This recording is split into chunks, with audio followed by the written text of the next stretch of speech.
ko ay aawi, sasambahin at pupurihin ka. Purihin ka sa iyong ginawa.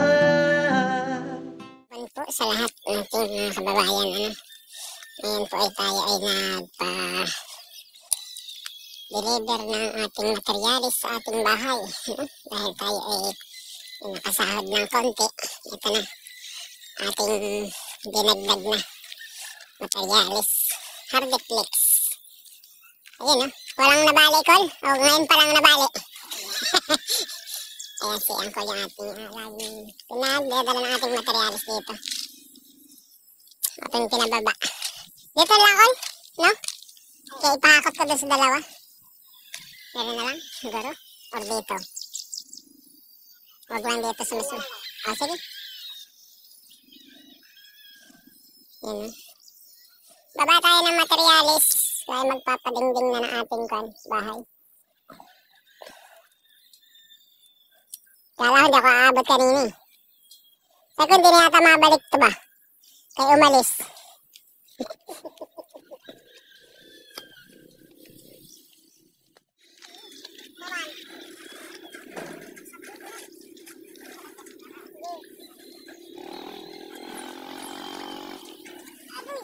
Bugat na?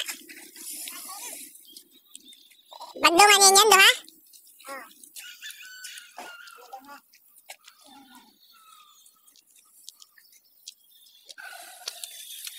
Suroy! Ah, bisak ang mandi ay. Bisak ang mandi ay.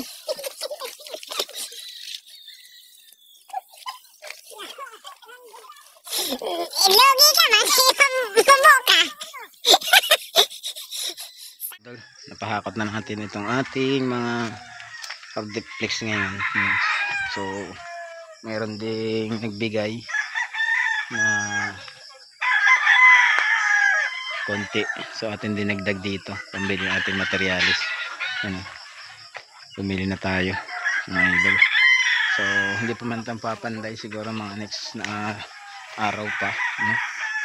Kay busy pa yung ating panday. So, magpalit na rin tayo ng pako. Kompleto na to. Ang wala na lang nito yung dito, bridging. 2x2. Kaya nabitin yung aking 2x2. Kung pansinin nyo ito. Yan ako nabitin sa 2x2. Tsaka ito na rin natira natin.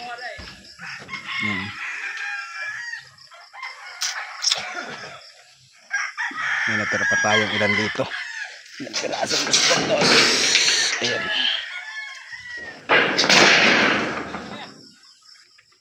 Papandayin ulit natin para tayo ay makover na ang ating bahay. So, ngayon ko lang binili to. Pinahakot din natin. Meron na tayong dito, plywood para sa ating pintuan. Ayan, 2 plywood. Napila na natin 2 plywood. Papagawa tayo ng pintuan dito. So, yun mga idol. Abangan ninyo matapos itong ating bahay. Ito yung ating forma ngayon.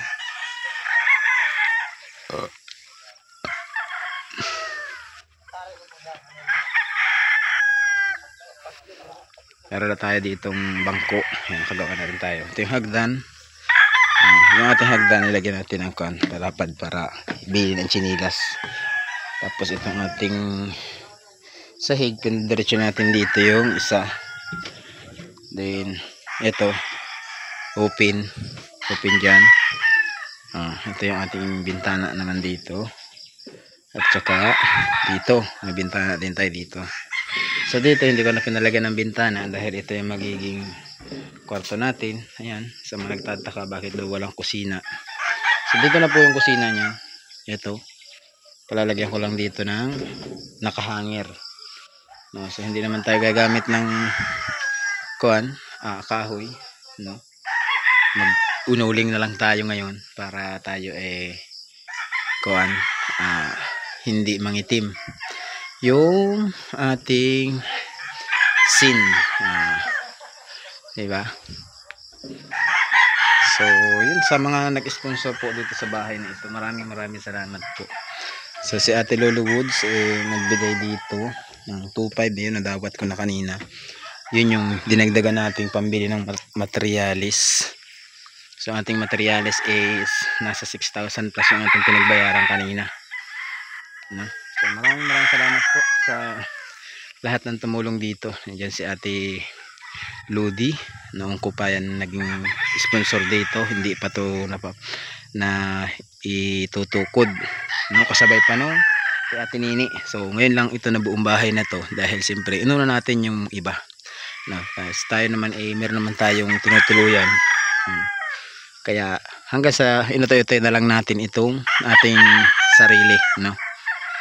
So hindi rin tayo na kung may sakaling may bisita tayong dumating, ayan, at least dili tayo makakapag ingon na wala tayong mapadayunan o mapatuluyan sa bisita, no? So maraming salamat po sa lahat ng suporta kay JP Bintong. Hindi natin ito mabubuo kung hindi din dahil sa inyo. Yan, yung ating kaunting pera, hindi na dagdagan natin pera sponsor para lang mautay-utay. Yan, makautay-utay tayong sa tulong yung lahat. Nabuo natin yung pera para maging bahay. O, diba? May nag-sponsor pa iba sa kahoy, may nag-sponsor sa sahig, diba? May nag-sponsor sa yero, o, diba? Tayo bumibili tayo ng pagkain or pako or ibang expenses naman, tinitirada natin sa ating budget. And then kung may sobra na yung sa panday, yan, di ba? Hindi pala biro mag project ng bahay. Ngayon ko lang na-realize na mag project ka ng sarili mong bahay ay sakit sa ulo, no? Expect niya yung mag project ka ng sarili mong bahay ay medyo masakit nga pala talaga sa ulo. Totoo pala yun, na kapag daw nagtayo ka ng bahay, ayan na, magsisimula na yung sakit mo sa ulo.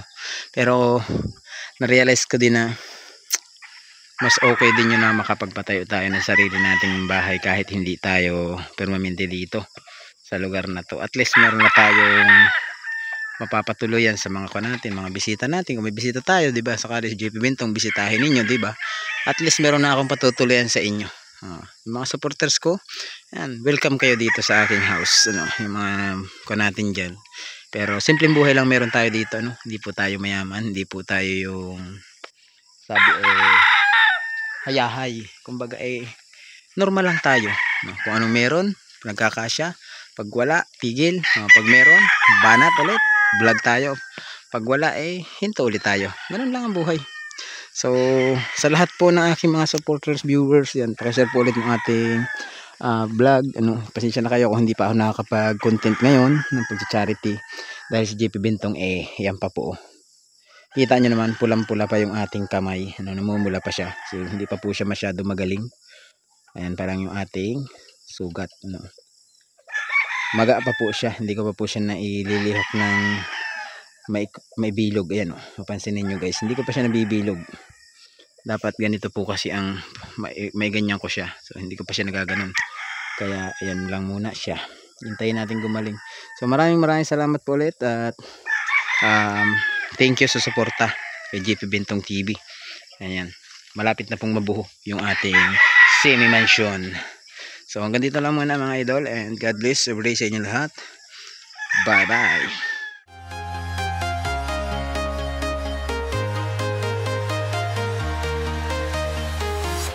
I'm walking alone, the streets are empty. The only thing I can see is my own silhouette.